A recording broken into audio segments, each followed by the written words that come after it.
Saudara-saudari, Injil kita pada hari ini diambil dari Injil Matius bab 11 ayat 20-24. Sekali peristiwa Yesus mulai mengecam kota-kota yang tidak bertobat, meskipun di sana ia melakukan paling banyak mujizat. Ia berkata, "Celakalah engkau Korazim, celakalah engkau Betsaida, karena jika di Tirus dan Sidon terjadi mujizat-mujizat yang telah kulakukan di tengah-tengahmu, pasti sudah lama mereka bertobat dan berkabung. Tetapi aku berkata kepadamu, pada hari penghakiman, tanggungan Tirus dan Sidon akan lebih ringan daripada tanggunganmu. Dan engkau Kapernaum, apakah engkau akan dinaikkan sampai ke langit? Tidak, engkau akan diturunkan sampai ke dunia orang mati.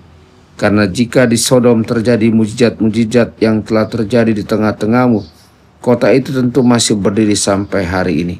Maka aku berkata kepadamu, pada hari penghakiman, tanggungan negeri Sodom akan lebih ringan daripada tanggunganmu." Demikianlah sabda Tuhan. Terpujilah Kristus.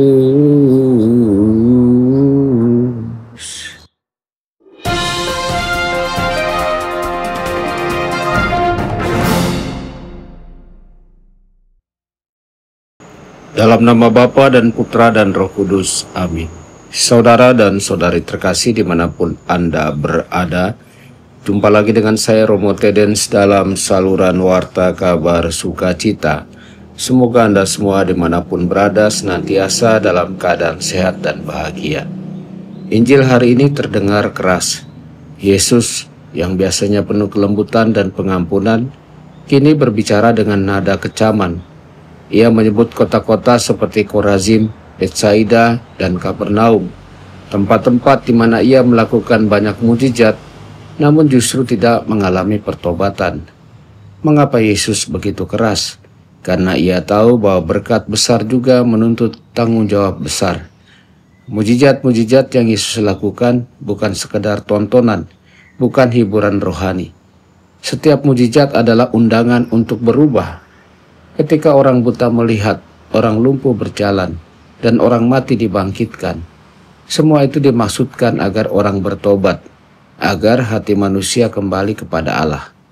Tetapi kota-kota itu yang sudah melihat semua itu dengan mata mereka sendiri tetap mempunyai kekerasan hati.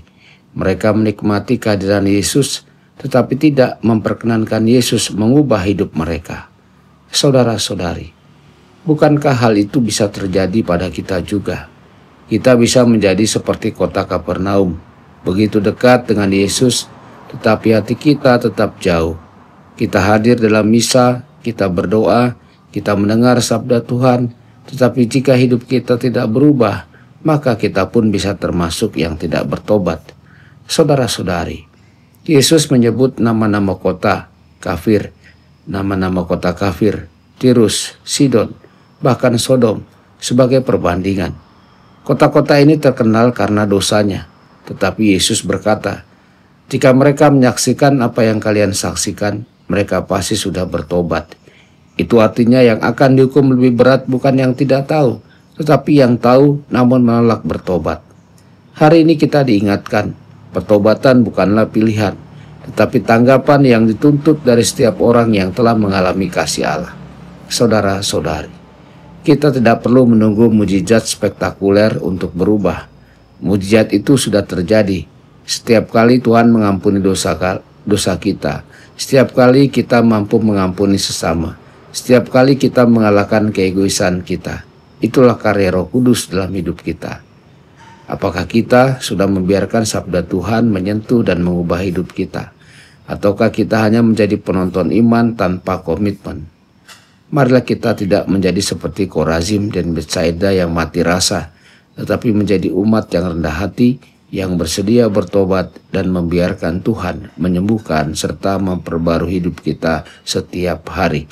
Dan yakinlah, setiap langkah kecil menuju pertobatan adalah sukacita besar di surga.